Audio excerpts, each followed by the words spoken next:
Hello everyone. Let's start our new topic that is cell division. इस chapter में हम देखेंगे कि किस तरह से सेल डिवाइड करता है और कौन कौन सी डिवीज़न होती हैं जिनसे सेल डिवाइड करता है। जैसे हमने मियोसिस और माइटोसिस के बारे में सुना तो होता है, बट उनके बारे में उतनी अंडरस्टैंडिंग नहीं होती है। तो आज से हम उनको बेसिक से स्टार्ट करेंगे कि किस तरह से सेल एक डिवाइड करता है। So let's start today's topic. सबसे पहले बात करेंगे टाइप्स ऑफ सेल डिवीज़न। तो जो सेल डिवाइड करता है उनमें जो डिवीज़न होती है वो 3 तरह की हो सकती है। First is a mitotic division, जिसमें डायरेक्ट सेल डिवाइड करता है। ये देखने को मिलती है प्रोकैरियोट्स में, कार्टिलेजिनियस सेल्स में और जो डिजेनरेटिंग टिश्यूज़ होते हैं उनमें। इसमें सिंपली क्या होता है, एक सेल होता है, सबसे पहले उसका न्यूक्लियस इनलार्ज होता है, उसमें हमें डिवीज़न देखने को मिलता है और उसके बाद उसके सेल्स में जो साइटोप्लाज्म होता है सेल का, उसमें डिवीज़न होता है और उसके डिवाइड होने के बाद इस तरह से 2 डॉटर सेल्स देखने को मिलते हैं। तो ये डिवीज़न होता है डायरेक्ट सेल डिवीज़न, जिसे ए माइटोसिस कहते हैं। माइटोसिस क्या होती है? माइटोसिस इक्वेशनल डिवीज़न होती है और ये होमोटाइपिक डिवीज़न होती है। जो सेल माइटोसिस करते हैं उन्हें माइटोसाइट्स कहते हैं और ये देखने को मिलती है हैप्लॉइड सेल्स होता है तो भी, और डिप्लॉइड सेल होगा तो उनमें भी, दोनों सेल्स में माइटोसिस हो सकती है। और ये सोमेटिक सेल्स में भी देखने को मिलता है और जर्मिनल सेल्स में भी देखने को मिलता है। सोमेटिक सेल्स और जर्मिनल सेल्स जो होते हैं, जर्मिनल सेल्स होते हैं जो गैमीट फॉर्मेशन वाले सेल्स होते हैं। जैसे ह्यूमन के केस की बात की जाए तो 46 पेयर ऑफ क्रोमोसोम होते हैं, जिसमें कि 22 pair of chromosome somatic cells के होते हैं और जो एक पेयर होता है दैट इज सेक्स क्रोमोसोम, जो जर्मिनल सेल होता है। इस तरह से अगर मियोसिस की बात की जाए तो मियोसिस इज रिडक्शनल डिवीज़न, इसे हेट्रोटाइपिक डिवीज़न भी कहते हैं। सेल्स अंडरगो मियोसिस, उन सेल को कहा जाता है मियोसाइट्स और ये ऑलवेज डिप्लॉइड सेल में ही होती है। तो मियोसिस जो हमें देखने को मिलती है वो डिप्लॉइड सेल में ही देखने को मिलेगी, हैप्लॉइड में ये प्रेजेंट नहीं होती है। और ये ऑलवेज देखने को मिलेगी जर्मिनल सेल्स में ही, तो ये हमें सोमेटिक सेल्स में देखने को नहीं मिलती है। इसी तरह से ये डिवीज़न होती है। सबसे पहले हम बेसिक आइडिया लेते हैं मियोसिस का। मियोसिस जो है वो 3 तरह की मियोसिस होती है, जाइगोटिक मियोसिस, स्पोरिक मियोसिस और गैमेटिक मियोसिस। जो जाइगोटिक मियोसिस होती है वो इसे इनिशियल मियोसिस भी कहते हैं और ये मियोसिस हमें जाइगोट में देखने को मिलती है। तो जाइगोट जो है वो डिप्लॉइड सेल होता है, मियोसिस हमें डिप्लॉइड सेल में ही देखने को मिलती है या जर्मिनल सेल में या देखने को मिलती है, गैमेटिक सेल जिन्हें कहते हैं उनमें देखने को मिलती है। तो जो डिप्लॉइड होता है जाइगोट, उसमें अगर मियोसिस होती है तो मियोसिस होने के बाद जो स्पोर्स बनते हैं वो हैप्लॉइड बनते हैं। हैप्लॉइड स्पोर्स जो बनते हैं वो फिर जर्मिनेट करके हैप्लॉइड प्लांट बॉडी की फॉर्मेशन करते हैं। तो इस तरह से ये मियोसिस हमें देखने को मिलती है एल्गी, फंजाई या नॉन एम्ब्रियोफाइटा में देखने को मिलती है। नेक्स्ट अगर बात करें स्पोरिक मियोसिस की, इसे इंटरमीडिएट मियोसिस कहते हैं। ये मियोसिस होती है स्पोर मदर सेल्स में। तो स्पोर मदर सेल 2 तरह के होते हैं, माइक्रोस्पोर मदर सेल और मेगास्पोर मदर सेल। दोनों डिप्लॉइड होते हैं तो इनमें देखने को मिलती है। इन्हें पॉलन मदर सेल्स भी कहते हैं, माइक्रोस्पोर मदर सेल को पॉलन मदर सेल्स भी कहते हैं। तो ये डिप्लॉइड होती है, तो अगर इनमें स्पोरिक मियोसिस हुई तो फॉर्मेशन ऑफ पॉलन ग्रेन, जिन्हें माइक्रोस्पोर कहा जाता है, उसकी फॉर्मेशन होती है जो कि हैप्लॉइड बनते हैं। फिर मेगास्पोर मदर सेल डिप्लॉइड होते हैं। जब इनमें स्पोरिक मियोसिस होती है तो मेगास्पोर जो बनते हैं वो हैप्लॉइड स्पोर्स बनते हैं और ये देखने को मिलता है। इसके एग्जाम्पल हैं bryophytes, pteridophytes, gymnosperms and angiosperm. इसी तरह से जो थर्ड टाइप है दैट इज गैमेटिक मियोसिस, इसे टर्मिनल मियोसिस भी कहते हैं। ये मियोसिस होती है ड्यूरिंग द गैमीट फॉर्मेशन, जब गैमीट बनने होते हैं उस टाइम ये मियोसिस देखने को मिलती है। तो जो जर्म सेल्स होते हैं उनमें ये गैमेटिक मियोसिस होती है और जो गैमीट फिर बनते हैं वो हैप्लॉइड बनते हैं। तो गैमीट जो है वो मेल में जो मेल गैमेट है दैट इज स्पर्म, फीमेल में जो फीमेल गैमेट होती है ओवा, तो वो भी कैसे होते हैं, हैप्लॉइड होते हैं। तो एनिमल्स में ये देखने को मिलती है gametic meiosis. During the gamete formation ये होती है या गैमेटोजेनेसिस के टाइम ये होती है। नेक्स्ट अगर हम बात करें आउटलाइन सेल डिवीज़न की, तो सेल में जो डिवीज़न होती है वो 2 तरह की होती है, जिसमें 2 फेजेस देखने को मिलती है। First is the I phase. I phase को इंटरफेज भी कहा जाता है, नॉन डिवाइडिंग फेज भी कहा जाता है, प्रेपरेटरी फेज भी कहा जाता है, और ये चलती है 23 आवर्स तक। मतलब अगर टोटल देखा जाए तो 95% तो यही साइकिल होती है आई फेज। यहाँ से लेकर यहाँ तक ये कंप्लीट क्या है, आई फेज है। तो आई फेज को फर्दर डिवाइड किया गया है G1 में, S में और G2 में। नेक्स्ट हम बात करते हैं एम फेज। एम फेज जो होती है ये होती है सिर्फ 1 घंटे की, 1 आवर की, या पूरी साइकिल का 5% जो है वो एम फेज होती है। एम फेज को भी हमने फर्दर डिवाइड किया गया है, जिसमें कि कैरियोकाइनेसिस और साइटोकाइनेसिस में। कैरियोकाइनेसिस में हमें जो फेजेस देखने को मिलती हैं that is prophase, metaphase, anaphase and telophase. Karyokinesis का मतलब होता है न्यूक्लियस का डिवीजन। जब न्यूक्लियस डिवाइड कर देता है उसके बाद उसका साइटोप्लाज्म डिवाइड होना होता है, जिसे कहते हैं साइटोकाइनेसिस। तो ये हम देखते हैं एम फेज में। ये एम फेज जो है इसमें माइटोसिस या मियोसिस दोनों हो सकते हैं, दोनों में से कोई एक जो होता है, इसलिए इसे एम फेज कहा जाता है। तो अगर ड्यूरेशन देखी जाए सेल साइकिल की, ह्यूमन में 24 आवर की होती है, जिसमें कि आई फेज 23 आवर का होता है और एम फेज 1 आवर का होता है। इसी तरह ईस्ट सेल में हो जो सेल डिवीज़न होती है वो 90 मिनट्स की होती है। बैक्टीरिया सेल्स में जो है वो 20 मिनट्स की होती है। अगर इसकी डायरेक्शन की बात की जाए तो सेल साइकिल जो है यूनी डायरेक्शन है, एक ही तरफ चलता है। पहले G1 होगा तो G1 के बाद S फेज, एस फेज के बाद होता है G2 फेज, और उसके बाद वो एंटर करता है एम फेज में। तो इस तरह से ये सेल साइकिल की डिवीजन होती है। अब 1 बाय 1 हम इन सबको डिस्कस करेंगे। सबसे पहले हम बात करते हैं आउटलाइनिंग। आउटलाइनिंग हमने 2 स्टेजेस पढ़ी थी। फर्स्ट हमने बात की थी आई फेज, जिसे प्रेपरेटरी स्टेज कहा जाता है, 23 आवर तक होता है, जिसमें हमें G1 देखने को मिलता है। G1 को हम गैप 1 कहते हैं या ग्रोथ 1 फेज कहते हैं, और इसका ड्यूरेशन 11 आवर का होता है। एस फेज को सिंथेटिक फेज कहा जाता है, 8 आवर तक इसका ड्यूरेशन होता है। G2 फेज को G2 या गैप 2 कहा जाता है या ग्रोथ 2 कहा जाता है, 4 आवर इसका ड्यूरेशन होता है। टोटल ये आई फेज होती हैं और ये 23 आवर तक चलती है। नेक्स्ट हम बात करते हैं एम फेज, जिसे डिवाइडिंग फेज कहा जाता है, 1 आवर का इसका ड्यूरेशन होता है। और जो एम फेज है, एम फेज में मियोसिस और माइटोसिस दोनों आते हैं। तो हमने पढ़ा था कि जो मियोसिस होती है, मियोसिस सिर्फ और सिर्फ जर्मिनल सेल्स में देखने को मिलती है, डिप्लॉइड सेल्स में देखने को मिलती है। तो अगर जर्मिनल सेल है तो मियोसिस हमें देखने को मिलेगी, और अगर सोमेटिक सेल है तो उनमें जो है वो माइटोसिस भी हमें देखने को मिलती है। अगर हम आई फेज की बात करें तो आई फेज में जो G1 फेज होता है, जिसे ग्रोथ 1 फेज कहा जाता है, ये होती है बिटवीन एम और एस फेज के बीच में होती है। इसमें क्योंकि प्रेपरेशन होनी होती है सेल की, तो वो बनाता है फॉर्मेशन ऑफ RNA और प्रोटीन बनाता है। मतलब कि जितने भी प्रोटीन्स है या एंजाइम हैं जो ज़रूरी होते हैं DNA रेप्लिकेशन के लिए, वो पहले बन जाते हैं ग्रोथ 1 में, क्योंकि DNA रेप्लिकेट करता है एस फेज में। तो जो रेप्लिकेशन के लिए एंजाइम प्रोटीन्स चाहिए हैं वो G1 फेज में पहले बनते हैं, इनकी सिंथेसिस G1 फेज में हो जाती है। और जितनी भी ऑर्गेनेलीज हैं, सेल ऑर्गेनेलीज हैं, उनकी भी डुप्लीकेशन हो जाती है G1 फेज में, एक्सेप्ट माइटोकॉन्ड्रिया और प्लास्टिड और सेंट्रियोल जो है वो डुप्लीकेट नहीं करते हैं यहाँ पर। और इसके अलावा जितनी भी ऑर्गेनेलीज हैं वो डुप्लीकेट कर जाती हैं। और G1 फेज को पोस्ट माइटोटिक कहा जाता है। पोस्ट मतलब माइटोसिस के जो बाद वाली स्टेज आती है वो कहा जाता है, या इसे प्री सिंथेटिक फेज भी कहा जाता है।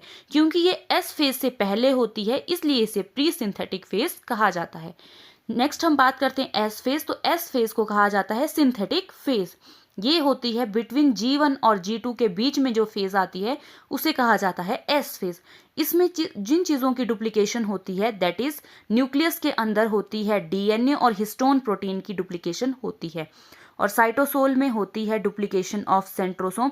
ये सिर्फ और सिर्फ हमें देखने को मिलता है एनिमल सेल में। तो एनिमल सेल में जो सेंट्रोसोम होता है उसकी डुप्लीकेशन यहाँ पर होती है। क्योंकि हमने देखा कि माइटोकॉन्ड्रिया और प्लास्टिड जो हैं वो G1 फेज में डुप्लीकेट नहीं करते हैं। इसलिए नहीं करते हैं क्योंकि वो सेमी ऑटोनोमस ऑर्गेनेलीज होती हैं। माइटोकॉन्ड्रिया के अंदर भी DNA होता है और प्लास्टिड के अंदर भी DNA होता है। तो वो DNA जो है यहाँ एस फेज में सबसे पहले डुप्लीकेट कर जाता है। जब इनका DNA डुप्लीकेट कर जाता है तो फिर ये G2 फेज में डुप्लीकेट करेंगे। तो नेक्स्ट हम बात करते हैं G2 फेज की, या जिसे गैप 2 कहा जाता है। ये देखने को मिलता है G2 फेज हमें S और M फेज के बीच में देखने को मिलता है। इसे हम प्री माइटोटिक कहते हैं क्योंकि ये माइटोसिस से पहले वाली फेज होती है, और इसे पोस्ट सिंथेटिक फेज भी कहा जाता है क्योंकि ये सिंथेटिक फेज के बाद वाली होती है। यहाँ पर फिर डुप्लीकेशन ऑफ माइटोकॉन्ड्रिया और प्लास्टिड हमें देखने को मिलता है।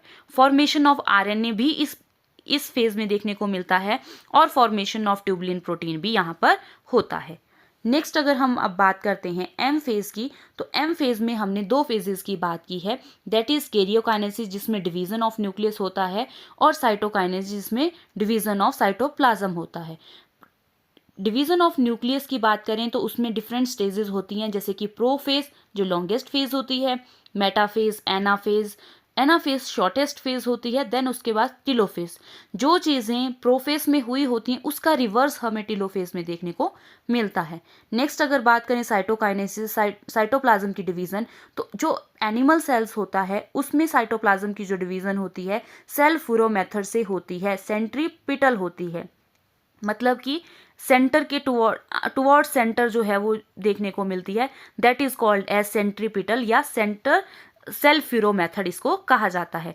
नेक्स्ट जो प्लांट्स में देखने को मिलती है वो सेल प्लेट मेथड से देखने को मिलती है, जिसे हम सेंट्रीफ्यूगल कहते हैं, कि सेल प्लेट से away from the centre, centre से बाहर की तरफ अगर डिवीजन होती है उस डिवीजन को कहा जाता है सेंट्रीफ्यूगल या सेल प्लेट मेथड। अब सबसे पहले हम कुछ टर्मिनोलॉजी के बारे में डिस्कस करेंगे जो हमें सेल डिवीज़न में यूज़ भी करते हैं, तो इनके बारे में पता होना ज़रूरी है। जैसे कि क्रोमेटिन क्या होता है, क्रोमेटिड्स क्या होते हैं, क्रोमोसोम किसे कहेंगे, काइनेटोकोर क्या होते हैं, टेलोमियर किसे कहेंगे, सेकेंडरी कंस्ट्रक्शन या सैटेलाइट क्रोमोसोम किसे कहेंगे, क्रोमेटिन रेटिकुलम किसे कहेंगे, माइक्रोट्यूब्यूल्स क्या होते हैं, एस्टर क्या होते हैं, स्पिंडल फाइबर या स्पिंडल एपरेटस किसे कहेंगे, सेंट्रोमियर किसे कहेंगे, प्राइमरी कंस्ट्रक्शन किसे कहेंगे, सेंट्रोसोम या डुप्लियोसोम किसे कहेंगे, तो ये हमें पता होना चाहिए। सबसे पहले अगर हम डीएनए की बात करें, डीएनए डबल स्टैंडर्ड होता है और इसका डायमीटर 2 नैनोमीटर और 20 एंगस्ट्रॉन देखा गया है। जैसे ही इसमें कॉइलिंग होती है हिस्टोन प्रोटीन की, तो हिस्टोन प्रोटीन की अगर हम बात करें तो हमने हिस्टोन प्रोटीन में पढ़ा है कि हिस्टोन का एक ऑक्टामर होता है और एक लिंकर हिस्टोन होती है। जो हिस्टोन का ऑक्टामर होता है उसमें हमें देखने को मिलते हैं H2A, H2B, H3, H4 into 2, total ये 8 होते हैं, और लिंकर हिस्टोन होता है H1। इस तरह से हिस्टोन प्रोटीन बनी होती है। तो ये हिस्टोन प्रोटीन डीएनए को कॉइल कर देती है, और कॉइलिंग की वजह से इसका स्ट्रक्चर जो है इस तरह से हमें अल्फा हेलिकल देखने को मिलता है डीएनए। जब डीएनए इस तरह से कॉइल हो जाता है उस स्ट्रक्चर को हम कहते हैं क्रोमेटिन। ये क्रोमेटिन जो है वो हम इस तरह से भी ड्रॉ कर सकते हैं, तो ये लेस कंडेंस्ड फॉर्म होती है। और हम इस क्रोमेटिन को, अगर 2 क्रोमेटिन जुड़े हुए हैं तो इस तरह से भी इसको बता सकते हैं कि ये स्ट्रक्चर जो है वो क्रोमेटिन का है, और ये लेस कंडेंस्ड अभी स्ट्रक्चर होता है। नेक्स्ट अगर हम बात करते हैं, जब इसमें कंडेंसेशन जो है वो ज़्यादा हो जाती है तो जो हमें स्ट्रक्चर देखने को मिलता है, इसे सोलेनॉइड मॉडल भी कहा जाता है। तो इस तरह से इसकी कॉइलिंग जो है वो बहुत ज़्यादा अगर हो गई है डीएनए की, तो उस स्ट्रक्चर को कहा जाता है क्रोमोसोम, और ये हम इस तरह से भी ड्रॉ कर सकते हैं। अभी इसका डायमीटर है 300 नैनोमीटर। जब 2 क्रोमोसोम इस तरह से ज्वाइन हो गए हैं, और उन दोनों को ज्वाइन करने के लिए बीच में जो स्ट्रक्चर देखने को मिलता है, इस स्ट्रक्चर को कहा जाता है सेंट्रोमियर या प्राइमरी कंस्ट्रक्शन। तो सेंट्रोमियर या प्राइमरी कंस्ट्रक्शन क्या होता है, जब क्रोमोसोम को ज्वाइन किया जाता है तो उसके बीच में हमें जो स्ट्रक्चर देखने को मिलता है इसे कहते हैं सेंट्रोमियर या प्राइमरी कंस्ट्रक्शन। ये हमें क्रोमोसोम में भी देखने को मिलेगा और क्रोमेटिन में भी हमें ये देखने को मिलता है। तो ये क्रोमेटिन और क्रोमोसोम को ज्वाइन कर रहा है इस तरह से। नेक्स्ट अगर हम बात करें क्रोमेटिड्स क्या होते हैं, तो अभी हमने देखा कि जो क्रोमोसोम हैं और जो क्रोमेटिन्स हैं वो दोनों जो हैं इस तरह से हमें देखने को मिले हैं। ये लेस कंडेंस्ड है तो इसे क्रोमेटिन कहा है, और अगर ये ज़्यादा कंडेंस स्ट्रक्चर हो जाएगा तो उस स्ट्रक्चर को हम क्या कहते हैं, क्रोमोसोम कहते हैं। अब इन क्रोमोसोम या फिर क्रोमेटिन को अगर हम लॉन्गिट्यूडनली बीच से काट देंगे तो हमें जो स्ट्रक्चर देखने को मिलता है उसे कहते हैं क्रोमेटिड। ये दोनों में हम इनको क्रोमेटिड ही कहते हैं। तो लॉन्गिट्यूडनल अगर हम हाफ करेंगे क्रोमोसोम का या क्रोमेटिन्स का तो उस स्ट्रक्चर को कहते हैं क्रोमेटिड। और अगर हम दूसरा बात करें सेंट्रोमियर की या प्राइमरी कंस्ट्रक्शन की, तो जहाँ पर ये क्रोमेटिड अटैच्ड हैं, वेयर बोथ द क्रोमेटिन, जब दो क्रोमेटिड जहाँ पर अटैच्ड हैं, उस पॉइंट को कहा जाता है सेंट्रोमियर या प्राइमरी कंस्ट्रक्शन। नेक्स्ट अगर टेलोमियर की बात की जाए तो एंड जो होते हैं क्रोमेटिन और क्रोमोसोम के, उन एंड्स को हम क्या कहते हैं, टीलोमियर्स कहते हैं। तो इस स्ट्रक्चर में हमें जो टीलोमियर देखने को मिलते हैं दैट इज़ 4 टीलोमियर है यहाँ पर, और इस स्ट्रक्चर में हमें 2 एंड देखने को मिलते हैं, तो यहाँ पर 2 टीलोमियर हैं। और काइनेटोकोर की अगर बात करें तो डिस्क शेप स्ट्रक्चर होता है ये, जो सेंट्रोमियर होता है उसके अराउंड स्ट्रक्चर हमें देखने को मिलता है। जैसे कि ये बीच में हमें क्या है, सेंट्रोमियर है, और इस सेंट्रोमियर के साइड में जो है वो हमें देखने को मिलते हैं काइनेटोकोर। तो अगर इस स्ट्रक्चर की बात करें तो इसमें कितने काइनेटोकोर हैं, तो दो एक इस तरफ है और एक इस तरफ है, तो यहाँ पे 2 काइनेटोकोर हैं। और सेंट्रोमियर कितने हैं, यहाँ पर एक ही सेंट्रोमियर है बीच में। और क्रोमेटिड की बात करें तो इसमें हमें, जब इसमें लॉन्गिट्यूडनली इसको कट करेंगे तो इसमें हमें 2 क्रोमेटिड देखने को मिलते हैं। चलो नेक्स्ट बात करते हैं काइनेटोकोर को। अगर हम इस तरह से ड्रॉ करें तो यहाँ पर जो काइनेटोकोर हैं, इनसे जो रेज निकल रही हैं ये साइड होती हैं अटैचमेंट ऑफ स्पिंडल फाइबर, यहाँ पर फिर जुड़ते हैं स्पिंडल फाइबर। दूसरा अगर हम बात करते हैं सेकेंडरी कंस्ट्रक्शन की, तो सेकेंडरी कंस्ट्रक्शन हमें सभी क्रोमोसोम में देखने को नहीं मिलता है। जैसे कि ये क्रोमोसोम है और इसके अंदर जो है ये डीएनए कॉइल हुआ है, और अगर ये स्ट्रक्चर जो है आगे एक्सटेंड होता है तो उसके अंदर जो क्रोमोसोम आता है उस क्रोमोसोम को कहते हैं सेट क्रोमोसोम, और इस रीजन को कहा जाता है NOR, न्यूक्लियोलस ऑर्गेनाइजिंग रीजन। और ये जो स्ट्रक्चर आगे एक्सटेंड हुआ है इस कंस्ट्रक्शन को हम कहते हैं सेकेंडरी कंस्ट्रक्शन, और इसके अंदर जो डीएनए होता है उस डीएनए को बोलते हैं सैटेलाइट डीएनए। ये हेल्प करता है डीएनए फिंगरप्रिंटिंग में और रिपीटेटिव सीक्वेंसिंग में। जब हम डीएनए फिंगरप्रिंटिंग पढ़ेंगे तब हम इसको डिटेल में और डिस्कस करेंगे। नेक्स्ट अगर हम बात करें माइक्रोट्यूब्यूल, ये हमने ऑलरेडी डिस्कस किया है। माइक्रोट्यूब्यूल जो होते हैं प्रोटीनेशियस होते हैं, ट्यूबलिन प्रोटीन के बने होते हैं। तो ट्यूबलिन प्रोटीन जो है वो G2 फेस में इसकी फॉर्मेशन जब हो जाती है तो इससे अल्फा ट्यूबलिन और बीटा ट्यूबलिन बनते हैं। जब ये दोनों जुड़ जाते हैं तो डाइमर की फॉर्मेशन करते हैं, और बहुत सारे अल्फा ट्यूबलिन और बीटा ट्यूबलिन जुड़ते हैं तो पॉलीमराइज जब ये हो जाते हैं तो जो ये स्ट्रक्चर बनाते हैं उसको कहते हैं प्रोटोफिलामेंट।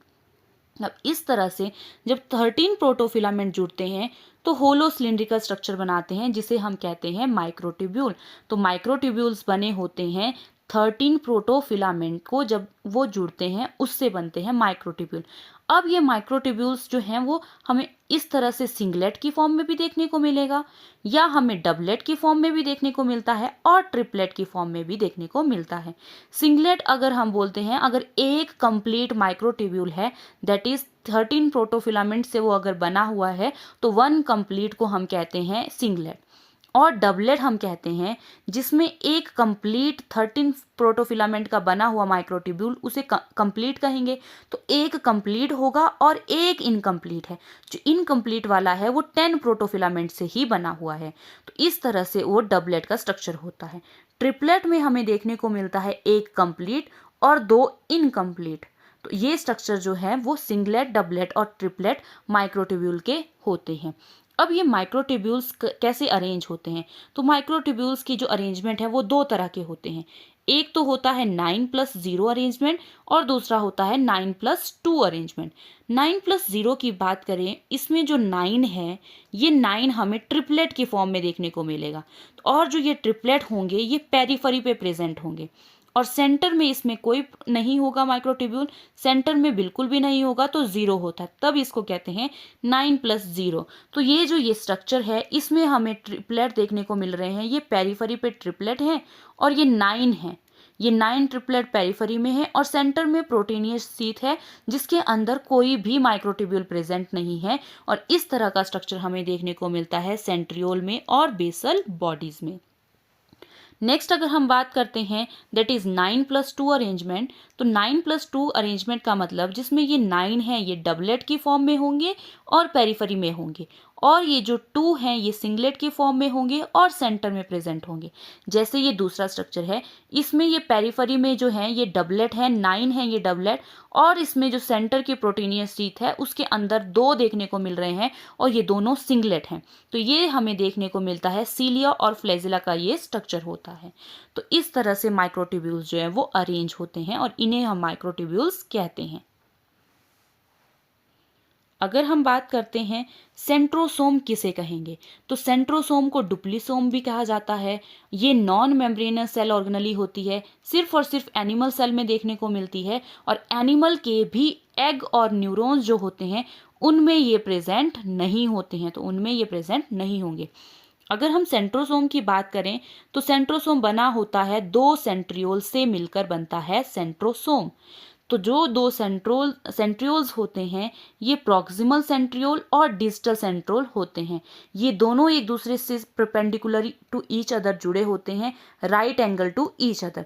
इस तरह से ये है प्रॉक्सिमल और ये है डिस्टल सेंट्रियोल। तो इस तरह से ये दोनों right angle to each other जुड़े हुए हैं।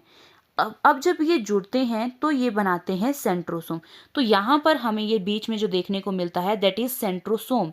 ये स्ट्रक्चर है बीच का सेंट्रोसोम, और इसके बाहर ये येलो येलो जो रेज निकली हुई हैं that is the aster rays. तो सेंट्रोसोम और एस्टर रेज जब मिलती हैं तो जो स्ट्रक्चर बनता है उसे हम एस्टर कहते हैं। अब जब एस्टर के बाद ये लॉन्ग थ्रेड लाइक या फाइबर लाइक स्ट्रक्चर जो होते हैं इन्हें हम स्पिंडल फाइबर कहते हैं। जब एस्टर और स्पिंडल फाइबर दोनों मिल जाते हैं तो फॉर्मेशन करते हैं स्पिंडल एपरेटस की। तो ये स्पिंडल एपरेटस देखने का फीचर है एनिमल सेल का, और प्लांट सेल में सिर्फ और सिर्फ हमें स्पिंडल फाइबर देखने को मिलते हैं, उसमें ये एस्टर्स नहीं होते हैं। तो प्लांट्स में हमें स्पिंडल फाइबर देखने को मिलते हैं और एनिमल में हमें कंप्लीट स्पिंडल अपरेटस देखने को मिलता है। इस तरह से हम इनको डिवाइड करते हैं। नेक्स्ट हमने जो बात की थी दैट इज, अगर हमने इस तरह से क्रोमोसोम की कॉइलिंग की है, अगर वो कॉइलिंग जो है इस तरह से है तो इसमें कुछ इस कॉइलिंग को, लेस कंडेंस्ड कॉइलिंग को तो हमने क्रोमेटिन कहा था। अब ये क्रोमेटिन भी 2 तरह के होते हैं, यूक्रोमेटिन और हेट्रोक्रोमेटिन। यूक्रोमेटिन का मतलब होता है लूज स्ट्रक्चर, जहां से ये थोड़ा सा लूज होता है स्ट्रक्चर उसे कहते हैं यूक्रोमेटिन। ये लाइटली स्टेन्ड होता है, इसमें रेप्लिकेशन अर्ली एस फेज में होता है, और ये ट्रांसक्रिप्शनली कैसा होता है, एक्टिव होता है। इंपॉर्टेंट है ये चीज़। नेक्स्ट है हेट्रोक्रोमेटिन। ये टाइटली जहाँ से होता है उस स्ट्रक्चर को हेट्रोक्रोमेटिन कहा जाता है। इसमें डेंसली स्टेन्ड होता है और रेप्लिकेशन जो है वो लेट एस फेज में देखने को मिलता है। ट्रांसक्रिप्शनली ये कैसा होता है, इनएक्टिव होता है। तो जहाँ पर ये टाइट स्ट्रक्चर है उस स्ट्रक्चर को हमने हेट्रोक्रोमेटिन कहा, और जहाँ से ये लूज स्ट्रक्चर देखने को मिलता है उसे हमने यूक्रोमेटिन कहा। अगर हम नेक्स्ट बात करते हैं सेल साइकिल की, तो सेल साइकिल में हमने इंटरफेज और एम फेज पढ़ा।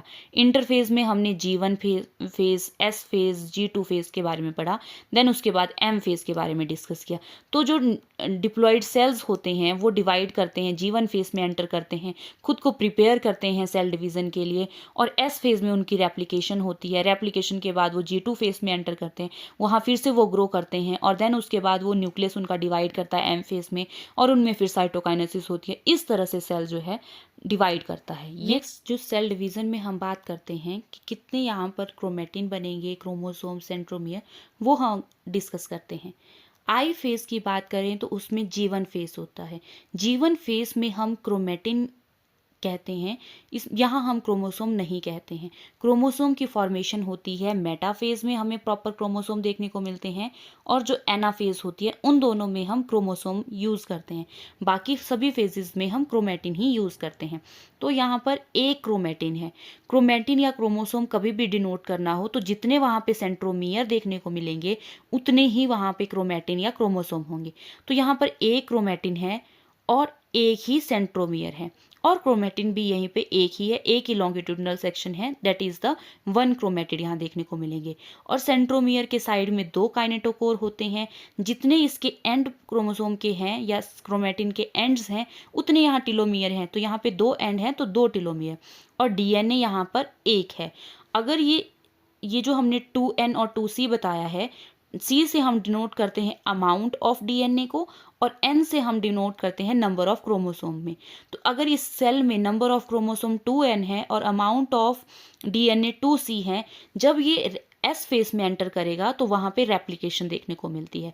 तो एक जो क्रोमेटिन है, यहाँ पर हमें रेप्लिकेशन से, यहाँ पर हमें जो क्रोमेटिड्स हैं इनका रेप्लिकेशन देखने को मिलता है। तो हमें 2 क्रोमेटिड्स देखने को इस तरह से इस स्ट्रक्चर में मिलते हैं। लेकिन जो सेंट्रोमियर है सेंटर में, वो हमें एक ही देखने को मिलता है। अगर इसमें एक सेंट्रोमियर है तो कितने क्रोमेटिन्स होंगे? हमने बताया था कि जितने सेंट्रोमियर होंगे उतने ही क्रोमेटिन्स होंगे, तो एक ही क्रोमेटिन देखने को मिलेगा। और अगर हम इसको बीच से लॉन्गिट्यूडनली कट करते हैं तो जो इसके लॉन्गिट्यूडनली हाफ होते हैं that is known as chromatids. तो इसके 2 हाफ होंगे तो 2 क्रोमेटिड देखने को मिलेंगे, और क्योंकि इसमें एक सेंट्रोमियर है तो 2 ही काइनेटोकोर इसमें देखने को मिलेंगे। टेलोमियर होते हैं एंड ऑफ क्रोमोसोम, तो एंड ऑफ क्रोमेटिन या क्रोमोसोम कितने हैं इसमें एंड्स, दैट इज 4, तो 4 टेलोमियर देखने को मिलते हैं। और जो डीएनए है, डीएनए इसमें 2 देखने को मिलते हैं, तो डीएनए का कंटेंट यहाँ पे डबल हो जाता है। यहाँ पे रेप्लिकेशन ऑफ डीएनए हुई है, तो पहले में 2N और 2C थे, तो दूसरे में नंबर ऑफ क्रोमोसोम तो उतना ही है, लेकिन जो इसमें देखने को मिला, क्योंकि नंबर ऑफ क्रोमोसोम या क्रोमेटिन तो सेम है, लेकिन इसमें डीएनए की रेप्लिकेशन होती है, तो 2C से अमाउंट ऑफ डीएनए जो है वो 4C हो जाता है। G2 फेस में भी हमें सेम ग्रोथ ही देखने को मिलती है, ये सारी चीज़ें जो हैं वो एज इट इज़ ही सेम होती हैं। प्रो फेस में हमें क्या देखने को मिलता है, सेम प्रो फेस में भी वो यही चीज़ें देखने को मिलती हैं, और यहाँ पर क्रोमेटिन जो है वो चेंज होना शुरू हो जाता है क्रोमोसोम में, और प्रॉपर क्रोमोसोम हम देखने को मिलता है मेटाफेज में। तो मेटाफेज की बात की जाए तो हमें एक प्रॉपर क्रोमोसोम देखने को मिलता है, और अगर एक क्रोमोसोम है तो मतलब एक ही सेंट्रोमियर है, और इसके लॉन्गिट्यूडनल हाफ 2 हो सकते हैं, तो 2 क्रोमेटिड है। एक सेंट्रोमियर है तो 2 ही काइनेटोकोर होंगे, और इसके 4 टेलोमियर्स हैं। और जो डीएनए है, डबल स्टैंडर्ड डीएनए है, वो 2 देखने को मिलते हैं। तो इससे नंबर ऑफ क्रोमोसोम और अमाउंट ऑफ डीएनए 2N और 4C होता है। अब अगर हम एनाफेज की बात करें, मेटाफेज में क्योंकि इक्वेशनली वो इक्वेटर पे प्रेजेंट होते हैं, और एनाफेज में वो टुवर्ड्स द पोल जो है वो जाना शुरू करते हैं, मतलब उस तरह को मूवमेंट इनकी हो जाती है। तो यहाँ पर क्या होता है कि जो सेंट्रोमियर है वो एक अपोजिट एंड की तरफ मूव करना शुरू हो जाता है। तो एक एंड से दूसरे एंड की तरफ जब ये सेंट्रोमियर जाने लगते हैं, तो यहाँ पर सेंट्रोमियर जो है वो दोनों तरफ देखने को मिलेंगे हमें। तो यहाँ पे सेंट्रोमियर का कंटेंट जो है फिर इंक्रीज हो जाता है। तो यहाँ पे हमें 2 सेंट्रोमियर जो है वो देखने को मिलते हैं। अगर यहाँ 2 सेंट्रोमियर बन गए हैं तो क्रोमोसोम भी कितने हो गए हैं, 2 ही क्रोमोसोम देखने को मिलते हैं। और अगर 2 सेंट्रोमियर हैं तो उनके अराउंड जो है 4 काइनेटोकोर जो हैं फिर हमें देखने को मिलेंगे, और 4 ही टेलोमियर उनके रहेंगे। देन उसके बाद डबल स्टैंडर्ड जो कंटेंट है वो भी उतना ही, क्योंकि अब क्रोमोसोम का नंबर इंक्रीज हो गया है तो हम उसको बोलेंगे 4N। तो ये क्रोमोसोम का नंबर एनोफेज में हमें देखने को मिलता है, और अमाउंट ऑफ डीएनए फिर उतना ही होता है।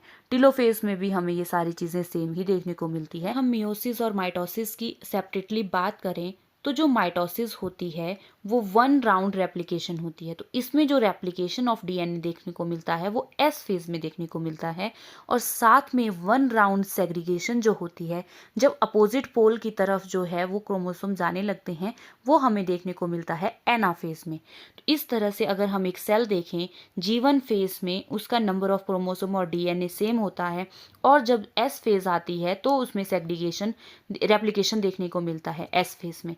तो एस फेज में उसमें रेप्लिकेट कर जाता है डीएनए, तो 4C बन जाता है, और नंबर ऑफ क्रोमोसोम तो उतने ही रहते हैं। देन वो एंटर करता है फिर प्रोफेज, मेटाफेज, वो सेम रहता है।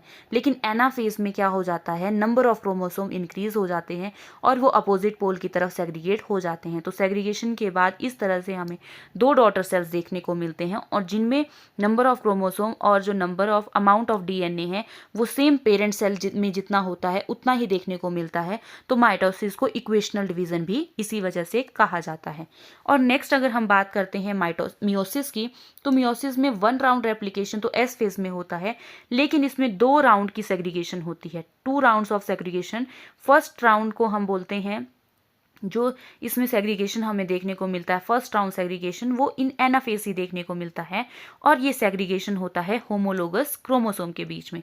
और सेकंड राउंड ऑफ सेग्रीगेशन जो होता है वो एनाफेज 2 में देखने को मिलता है और ये सेग्रीगेशन होता है सिस्टर क्रोमेटिड्स में। तो होमोलोगस क्रोमोसोम तो ये होते हैं, इस तरह के क्रोमोसोम को हम बोलते हैं होमोलोगस क्रोमोसोम।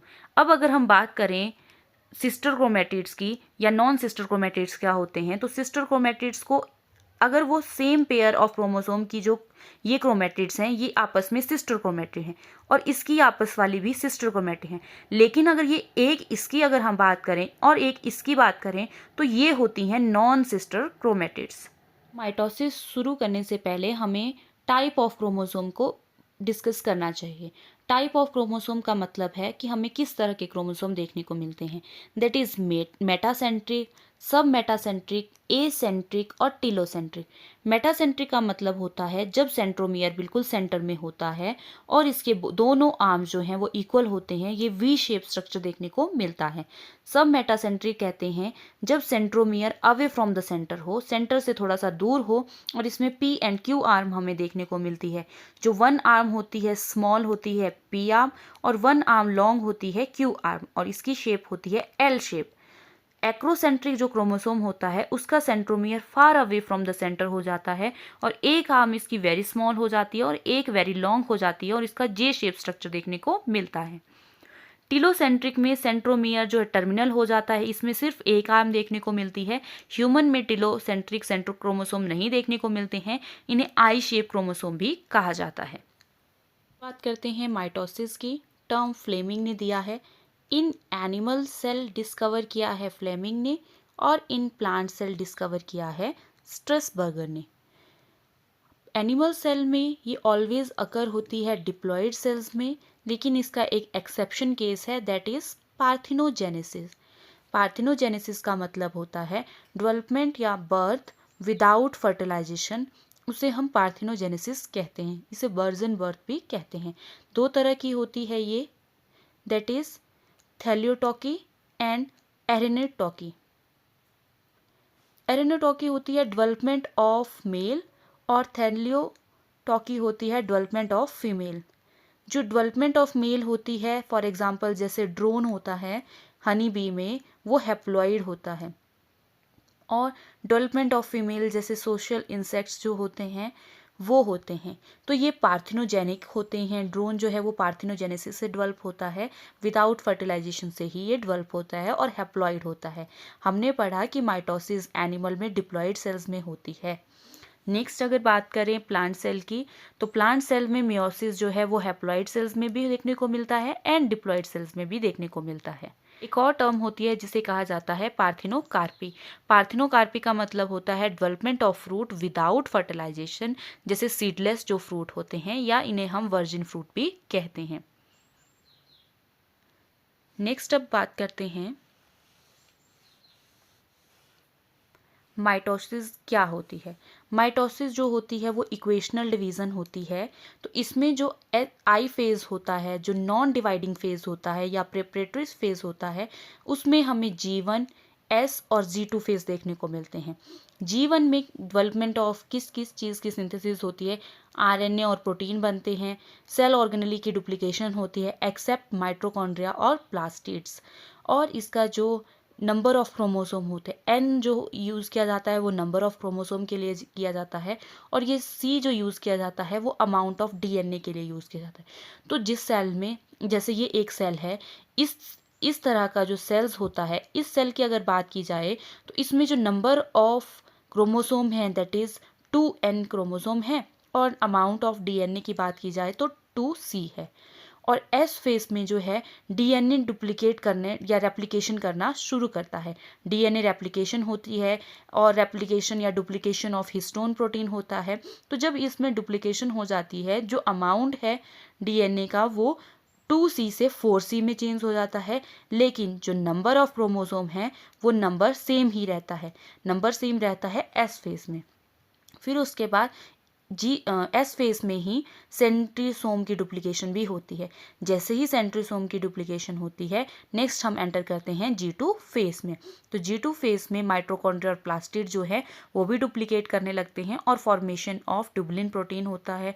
आरएनए और प्रोटीन की फॉर्मेशन भी देखने को मिलती है।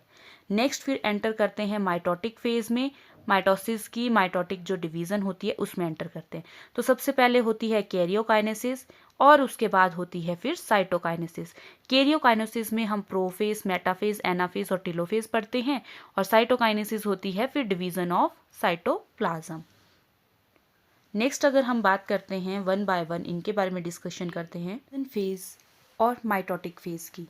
माइटोटिक फेज में सबसे पहले डिवीजन ऑफ न्यूक्लियस होता है, उस प्रोसेस को कैरियोकाइनेसिस बोलते हैं।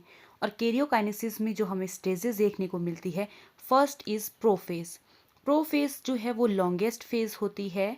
इस फेज को डिवाइड किया गया है अर्ली प्रोफेज और लेट प्रोफेज। ये है अर्ली प्रोफेज का स्ट्रक्चर, जिसमें कि ये जो सेंट्रियोल होता है, ये सेंट्रियोल मूव करने लगता है टुवर्ड्स द पोल और इसमें जो न्यूक्लियर मेम्ब्रेन है वो यहाँ से डिसइंटीग्रेट होने लगती है। और साथ में हमें देखने को मिलता है membrane of Golgi bodies, endoplasmic reticulum, वो भी डिसइंटीग्रेट होना शुरू करते हैं और सेंट्रियोल मूव करता है अपोजिट पोल की तरफ। इसमें जो हमें क्रोमोसोम देखने को मिलते हैं या क्रोमेटिन देखने को मिलते हैं वो नेटवर्क लाइक होते हैं, फाइब्रस होते हैं, थिन होते हैं। और अगर हम बात करें लेट प्रोफेज की, तो लेट प्रोफेज में इस क्रोमेटिन की कंडेंसेशन शुरू हो जाती है। ये क्रोमेटिन जो है वो क्रोमोसोम में चेंज होना शुरू हो जाता है और जो स्पिंडल फाइबर्स हैं उनकी फॉर्मेशन यहाँ पर शुरू हो जाती है, बनना वो शुरू हो जाते हैं। स्पिंडल फाइबर हमें प्लांट्स में देखने को मिलते हैं और अगर पूरे स्पिंडल अपरेटस की बात की जाए तो एनिमल सेल में हमें स्पिंडल अपरेटस प्रॉपर देखने को मिलता है। और जो सेंट्रोसोम होते हैं वो अपोजिट पोल पर इस तरह से अलाइंड हो जाते हैं in case of late prophase. Next अगर हम बात करते हैं दैट इज मेटाफेज। मेटाफेज में स्पिंडल फाइबर जो है वो अटैच होते हैं काइनेटोकोर ऑफ द क्रोमोसोम, या क्रोमेटिन के जो काइनेटोकोर होते हैं उनके साथ स्पिंडल फाइबर जो है वो अटैच हो जाते हैं और इसमें क्रोमोसोम अलाइंड हो जाते हैं इक्वेटर पे और फॉर्मेशन करते हैं मेटाफेजिक प्लेट की। इसमें जो स्पिंडल फाइबर हमें अपीयर होते हैं वो दो तरह के स्पिंडल फाइबर होते हैं। एक को कहा जाता है इंटरपोलर या कंटिन्यूअस स्पिंडल फाइबर, जैसे कि ये एक पूरा मेटाफेजिक, यहाँ हमें देखने को मिलता है सेंट्रियोल और हमें जो क्रोमोसोम देखने को मिलते हैं या क्रोमेटिन, मेटाफेज में हम क्रोमेटिन ना कहकर इन्हें कहते हैं क्रोमोसोम। तो इस तरह इक्वेटर पे हमें ये देखने को मिलते हैं। और अगर स्पिंडल फाइबर इस तरह से कंटिन्यूअस होते हैं तो उस कहते हैं कंटिन्यूअस स्पिंडल फाइबर, या इंटरपोलर, एक पोल से लेकर दूसरे पोल तक होते हैं। और नेक्स्ट अगर हम बात करते हैं क्रोमोसोमल या डिसकंटिन्यूअस स्पिंडल फाइबर की, तो इस तरह से यहाँ तक होता है और फिर यहाँ से यहाँ तक। तो ये एक तरह का क्रोमोसोमल जो स्पिंडल फाइबर होता है, ये डिसकंटिन्यूअस स्पिंडल फाइबर देखने को मिलता है मेटाफेज में। तो मेटाफेज में जो क्रोमोसोम का अरेंजमेंट होता है इक्वेटोरियल प्लेट में इसका फॉर्मेशन होता है और क्रोमोसोम इस तरह से अरेंज होते हैं in this way, the chromosome facing towards the pole और centromere present in the equatorial plate पे हमें ये देखने को मिलता है। अगर हम इसके स्ट्रक्चर की बात करें, जो हमें इंटरपोलर स्पिंडल फाइबर देखने को मिलते हैं वो ये हैं, एक पोल से लेकर दूसरे पोल तक कंप्लीट है तो इंटरपोलर। और क्रोमोसोमल स्पिंडल फाइबर जो होते हैं ये एक क्रोमोसोम से एक पोल की तरफ और दूसरे क्रोम से दूसरे पोल की तरफ, इन्हें कहते हैं क्रोमोसोमल स्पिंडल फाइबर। और जो क्रोमोसोम इक्वेटोरियल प्लेन पे जुड़े हुए होते हैं वो फॉर्मेशन करते हैं मेटाफेजिक प्लेट की। इस तरह के क्रोमोसोम को हम कांग्रेशन ऑफ क्रोमोसोम भी कहते हैं। और ये बेस्ट स्टेज होती है मेटाफेज अगर हमने मॉर्फोलॉजी ऑफ क्रोमोसोम की स्टडी करनी हो या हमने न्यूक्लियस की स्टडी करनी हो, प्रॉपर कैरियोटाइप की स्टडी करनी हो, तो मेटाफेज सबसे बेस्ट स्टेज होती है इसकी स्टडी के लिए। एनाफेज जो होती है, एनाफेज में हमें देखने को मिलते हैं जो क्रोमोसोम बने होते हैं वो टुवर्ड्स द प्लेन जो है वो जाना शुरू हो जाते हैं, और जो सेंट्रोमियर होते हैं क्रोमोसोम के, ये सेंट्रोमियर डिवाइड कर जाते हैं, एक क्रोमोसोम का एक पोल की तरफ और दूसरे क्रोमोसोम की तरफ या दूसरे पोल की तरफ। तो यहाँ पर ये देखने को मिलते हैं। मान लीजिए कि एक क्रोमोसोम है और इसमें जो है क्रोमेटिड जो है वो सेपरेट हो गए होते हैं, तो एनाफेज में जो हमें देखने को मिलते हैं सेंट्रोमियर भी इसमें डिवाइड कर जाते हैं और इसमें क्रोमेटिड भी जो है वो मूव टुवर्ड्स द पोल जो है एनाफेज में देखने को मिलते हैं। इसमें हमें जो क्रोमोसोम टुवर्ड्स द पोल जो है वो पुलिंग या पुशिंग मैकेनिज्म देखने को मिलता है एनाफेज में। नेक्स्ट हम बात करते हैं अगर टिलोफेज की, तो टिलोफेज जो है वो रिवर्स होती है प्रोफेज की। प्रोफेज में न्यूक्लियर मेम्ब्रेन डिसअपियर हुई थी, तो इसमें रीअपियर होती है। तो टिलोफेज में हमें इस तरह से यहाँ पे न्यूक्लियर मेम्ब्रेन जो है इनके अराउंड हमें अपीयर होती हुई दिखाई देती है, और गोल्गी बॉडीज एंडोप्लाज्मिक रेटिकुलम भी रीअपियर हो जाते हैं। जो स्पिंडल फाइबर थी उसकी डिसइंटीग्रेशन हो जाती है, ये स्पिंडल फाइबर जो है डिसइंटीग्रेट हो जाते हैं, और यहाँ पे हम इन क्रोमोसोम को क्रोमोसोम ना कहकर इन्हें हम क्रोमेटिन कहते हैं। तो टिलोफेज में भी क्रोमेटिन की फॉर्मेशन होती है।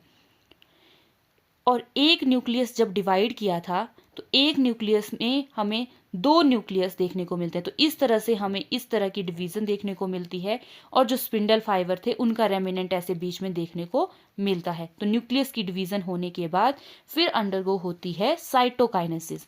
साइटोकाइनेसिस का मतलब होता है डिवीजन ऑफ साइटोप्लाज्म। तो ये भी दो तरह की देखने को मिलती है इन एनिमल्स। जो हमें देखने को मिलती है that is cell furrow method. Towards the centre अगर देखने को मिलती है उसे कहते हैं सेंटर या सेल फ्यूरो मेथड, जो है इस तरह से एनिमल में देखने को मिलता है। ये फ्यूरो बनती है और ये दो सेल में फिर फर्दर इस तरह से डिवाइड हो जाती है। और अगर हम बात करें प्लांट्स की, तो प्लांट्स के केस में सेल प्लेट मेथड देखने को मिलता है। बीच में सेल प्लेट जो है सेंटर से अवे जो है वो इस तरह से मूव करती है, और सेल जो है इस तरह से टू पार्ट्स में डिवाइड कर जाता है और दो डॉटर सेल्स बन जाते हैं। रेमिनेंट जो स्पिंडल फाइबर का होता है और सेक्रीशन ऑफ गोल्गी बॉडीज की जो होती है उसे हम फ्रेगमोप्लास्ट भी कहते हैं।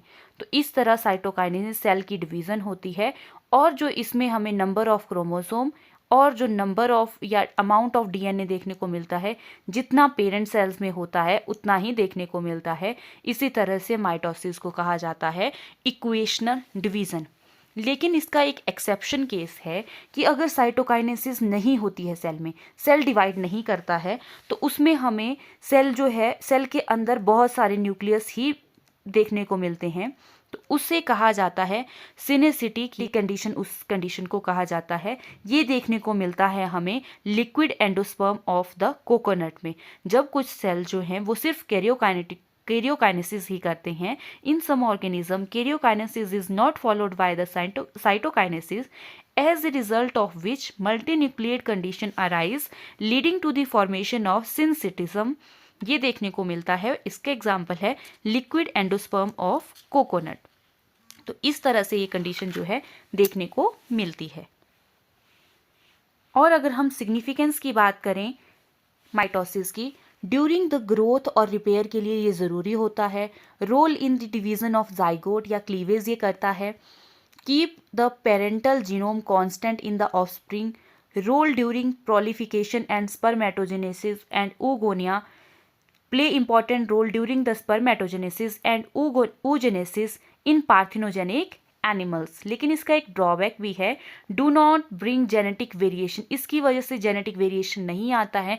जितना पेरेंट में जेनेटिक मटेरियल होता है उतना ही डॉटर सेल्स में होता है। तो no role in the evolution, हमें इसमें कोई रोल इसका देखने को नहीं मिलता है। मियोसिस को कहा जाता है रिडक्शनल डिवीजन। रिडक्शनल डिवीजन इसलिए कहा जाता है, और जो सेल्स मियोसिस करते हैं उन सेल्स को मियोसाइट्स कहते हैं। ये हमारे पास एक सेल है जिसमें नंबर ऑफ क्रोमोसोम 2n है और डीएनए का जो अमाउंट है वो भी 2c है। अब जब ये इंटरफेस करता है, अपने आप को सेल जब प्रिपेयर करता है, रेप्लिकेट करता है, तो उसके बाद हमें देखने को मिलता है अमाउंट इसका 4c बन जाता है। रेप्लिकेट कर गया है इसका डीएनए तो 4c देखने को मिलता है, लेकिन नंबर ऑफ जो क्रोमोसोम है वो 2n ही होते हैं। अब जब इसमें हमें मियोसिस देखने को मिलती है, मियोसिस 1, तो मियोसिस 1 में हमें जो 2 सेल देखने को मिलते हैं उसमें नंबर जो है वो डिक्रीज कर गया होता है और जो अमाउंट है वो भी डिक्रीज कर गया होता है, तो इसे हम रिडक्शनल डिवीजन कहते हैं। अब जब फिर मियोसिस 2 होती है और इसका जो नंबर है वो उतना ही रहता है, लेकिन जो अमाउंट है डीएनए का वो और भी डिक्रीज हो जाता है, इसलिए हम इसको रिडक्शनल डिवीजन कहते हैं। और इसमें 4 डॉटर सेल्स हमें देखने को मिलते हैं। तो मियोसिस 1 में जो रिडक्शन होती है वो क्रोमोसोम नंबर की ही हुई है, लेकिन मियोसिस 2 में रिडक्शन जो है वो अमाउंट ऑफ डीएनए की होती है, जैसा कि एग्जैक्टली हमें सेम देखने को मिलता है माइटोसिस में। मियोसिस 2 जो है वो सेम ही होती है माइटोसिस की तरह, मियोसिस 1 थोड़ा डिफरेंट होती है। अब अगर हम डिस्कस करते हैं मियोसिस 1 की, तो मियोसिस 1 में जो इंटरफेस होती है, G1 फेस में सेल जो है वो ग्रो करता है और उसके बाद S और G2 फेस होती है। कैरियोकाइनेसिस सबसे पहले मियोसिस 1 में जब हमें देखने को मिलती है, तो कैरियोकाइनेसिस की जो प्रोफेस आती है, प्रोफेस में सबसे लंबी लॉन्गेस्ट स्टेज इसमें देखने को मिलती है सेल साइकिल की, उसे कहा जाता है प्रोफेस। इसलिए प्रोफेस को डिवाइड किया गया है फर्दर 5 सब फेसेस में। तो कौन कौन सी हैं प्रोफेस की सब फेसेस? सबसे पहले बात करेंगे लेप्टोटीन, लेप्टोनिमा भी इसे कहा जाता है, लेप्टोटीन होती है ये। इसमें जो क्या होता है, जो क्रोमेटिन होता है थ्रेड या फाइबर लाइक, उसकी कंडेंसेशन शुरू होती है, बिगन्स होती है, और जितना भी ये क्रोमेटिन है ये अटैच्ड हो जाता है एक दूसरे के साथ एक पॉइंट पे और न्यूक्लियस एंड स्टार्ट कंडेंसेशन, और वहाँ पे ये कंडेंसेशन स्टार्ट करता है। अब ये जो स्ट्रक्चर हमें देखने को मिलता है जैसे बुके होता है, उस बुके की तरह हमें ये देखने को मिलता है, तो लेप्टोटीन स्टेज को बुके स्टेज भी कहा जाता है। नेक्स्ट अगर हम बात करते हैं जाइगोटीन स्टेज, जाइगोटीन स्टेज को जाइगोनिमा भी कहा जाता है। इसमें जो जैक डीएनए होता है, हमने स्टार्टिंग में भी बात की थी कि डीएनए जो है वो रेप्लिकेट तो करता है, जो हमने ग्रोथ की बात की थी या इंटरफेस की बात की थी, तो इंटरफेस में जो डीएनए रेप्लिकेट करता है एस फेज में, उसमें 0.3% जो डीएनए है वो उस टाइम रेप्लिकेट नहीं करता है, या 0.3% या 0.4% डीएनए उस टाइम रेप्लिकेट नहीं करता है, वो डीएनए रेप्लिकेट करता है इस जाइगोटीन स्टेज में। इस जाइगोटीन स्टेज में जब डीएनए रेप्लिकेट करता है तब हम इस प्रोसेस को कहते हैं, और इस डीएनए को हम जैक डीएनए कहते हैं। अदरवाइज हमने देखा है कि जो इंटरफेज होती है, इंटरफेज का जो एस फेज होती है उसमें डीएनए की रेप्लिकेशन होती है, लेकिन थोड़ा सा डीएनए वहाँ रेप्लिकेट ना करके उसकी कुछ परसेंटेज जो है, ये जो मियोसिस की जाइगोटीन स्टेज होती है उसमें ये रेप्लिकेट करता है। ये सिर्फ मियोसिस में होता है, माइटोसिस में ऐसा नहीं होता है। नेक्स्ट जो है बात करते हैं कि ये कैसे यहाँ पर रेप्लिकेट करता है। तो पहले सबसे पहले होती है पेयरिंग ऑफ होमोलोगस क्रोमोसोम। जैसे ये एक होमोलोगस क्रोमोसोम है, ये होमोलोगस क्रोमोसोम है, तो होमोलोगस क्रोमोसोम जब आपस में पेयरिंग करते हैं और इस तरह से बीच में एक स्ट्रक्चर बनता है जिसे कहा जाता है साइनेप्टोनीमियल कॉम्प्लेक्स। ये साइनेप्टोनीमियल जो कॉम्प्लेक्स बनता है, इसके अंदर प्रोटीन होती है न्यूक्लियोप्रोटीन। तो ये जो पेयरिंग होती है क्रोमोसोम्स की, ये पेयरिंग होती है with the help of this synaptonemal complex की हेल्प से, और यहाँ पर बनते हैं बाईवेलेंट। बाईवेलेंट यहाँ पे जो स्ट्रक्चर बन रहा है इसे कहते हैं हम बाईवेलेंट, और ये बाईवेलेंट जो बनता है इसमें टेट्राड्स की फॉर्मेशन होती है, तो इसे हम बाईवेलेंट कहते हैं। ये पूरा स्ट्रक्चर हम बोलें तो ये बाईवेलेंट बोल सकते हैं, और इसे ही हम टेट्राड कहते हैं। तो पेयरिंग ऑफ होमोलोगस क्रोमोसोम जो है वो 3 तरह की पेयरिंग हो सकती है, प्रोसेंट्रिक हो सकती है, प्रो टर्मिनल हो सकती है, और रैंडम हो सकती है। प्रोसेंट्रिक का मतलब स्टार्ट फ्रॉम द सेंट्रोमियर। अगर पेयरिंग जो है वो सेंट्रोमियर से शुरू होती है तो उसे कहा जाता है प्रोसेंट्रिक, और अगर पेयरिंग जो है वो स्टार्ट होती है टेलोमियर से तो उसे प्रो टर्मिनल कहते हैं, और अगर वो ऐसे रैंडमली एनीवेयर से स्टार्ट हो जाती है तो उसे हम रैंडम पेयरिंग कहते हैं। नेक्स्ट स्टेज जो आती है that is the pectin stage. Pectin stage जो है वो प्रोफेज की सबसे लॉन्गेस्ट फेज होती है, पैक्टिन स्टेज। इस स्टेज में क्रॉसिंग ओवर होती है। तो क्रॉसिंग ओवर जो होती है वो होती है पैक्टिन स्टेज में, और रिकम्बिनेंट्स बनते हैं। रिकम्बिनेशन करने के लिए एंजाइम रिक्वायर्ड होता है, दैट इज रिकम्बिनेज एंजाइम। तो ये रिकम्बिनेज एंजाइम जो है वो क्रॉसिंग ओवर करवाता है पैक्टिन स्टेज में। तो इस तरह से एक्सचेंज ऑफ जेनेटिक मटेरियल हो जाता है। इस क्रोमोसोम का जेनेटिक मटेरियल दूसरे क्रोमोसोम पे आ जाता है, और दूसरे क्रोमोसोम का जेनेटिक मटेरियल इस क्रोमोसोम पे आ जाता है। तो एक्सचेंज जो होता है वो दो नॉन सिस्टर क्रोमेटिड के बीच में होता है। ये इस क्रोमोसोम की सिस्टर क्रोमेटिड है और ये दूसरे क्रोमोसोम की सिस्टर क्रोमेटिड है, तो इन्हें कहते हैं नॉन सिस्टर क्रोमेटिड। तो जो एक्सचेंज ऑफ जेनेटिक मटेरियल होता है बिटवीन नॉन सिस्टर क्रोमेटिड देखने को मिलता है। नेक्स्ट अगर हम बात करते हैं स्टेज की, that is the diplotene stage. Diplotene stage में जो साइनोप्टोनीमियल कॉम्प्लेक्स बना होता है वो रिमूव हो जाता है, उसका डिसोल्यूशन हो जाता है, और वहाँ फॉर्मेशन ऑफ कैस्मेटा हमें देखने को मिलता है, जहाँ क्रॉस लाइक स्ट्रक्चर बनता है। यहाँ पे क्रॉसिंग ओवर हुई है तो इस तरह से क्रॉस लाइक स्ट्रक्चर वहाँ बन जाता है, तो उसे कहते हैं कैस्मेटा। डिप्लोटिन स्टेज जो है वो last for month two year चलती है in the primary oocytes of vertebrate. Vertebrates में ये 1 मंथ से लेकर 1 साल तक जो है वो चलती है। ड्यूरिंग दिस स्टेज डीएनए अनकॉइल कर देता है और लुक लाइक होता है लैम्प ब्रश की तरह देखने को मिलता है जब डीएनए अनकॉइल करता है खुद को, और उसे हम जायंट क्रोमोसोम भी कहते हैं। Large amount of RNA and protein synthesise to form yolk. तो जो ये एग भी होता है जिसमें हमें यॉर्क सेल्स देखने को मिलते हैं, ये क्योंकि इनमें आरएनए और प्रोटीन की सिंथेसिस होती है और वो यॉर्क फॉर्मेशन करते हैं। तो ह्यूमन में इस तरह से यॉर्क फॉर्मेशन नहीं होती है, तो ह्यूमन में हमें लैम्प ब्रश क्रोमोसोम नहीं देखने को मिलता है, वहाँ वो अब्सेंट होता है। नेक्स्ट अगर हम बात करते हैं last stage of the prophase, that is diakinesis. Diakinesis में क्या होता है, टर्मिनलाइजेशन ऑफ चेस्मेटा हो जाता है।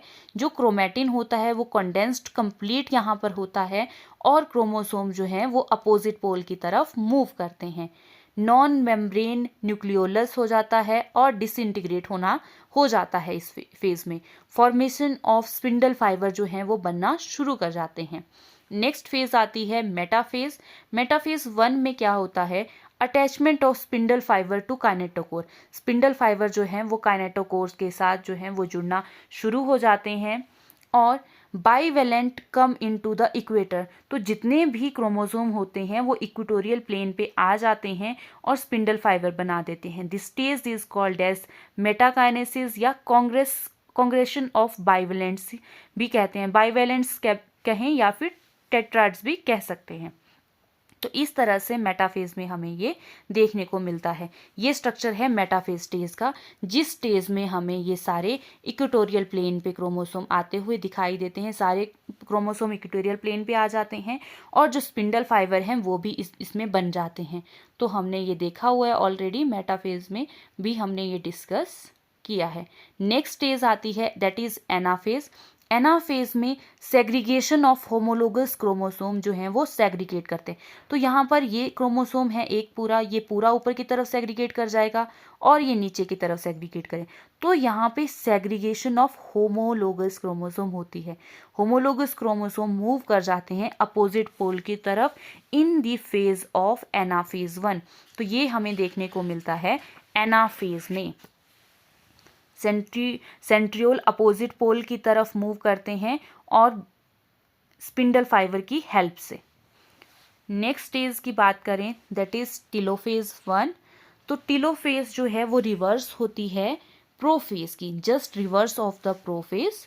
इसमें क्रोमोसोम ना कहकर क्रोमोसोम जो है वो हम क्रोमेटिन की फॉर्मेशन में देखने को मिलते हैं, और हमें जो न्यूक्लियर मेम्ब्रेन या न्यूक्लियोलस है वो रीअपियर देखने को मिलता है, और स्पिंडल फाइबर भी डिसइंटीग्रेट कर जाता है। तो इस तरह से हमें ये देखने को मिलता है न्यूक्लियोलस की न्यूक्लियर मेम्ब्रेन की फॉर्मेशन हो जाती है, और ये टीलोफेज की स्टेज होती है।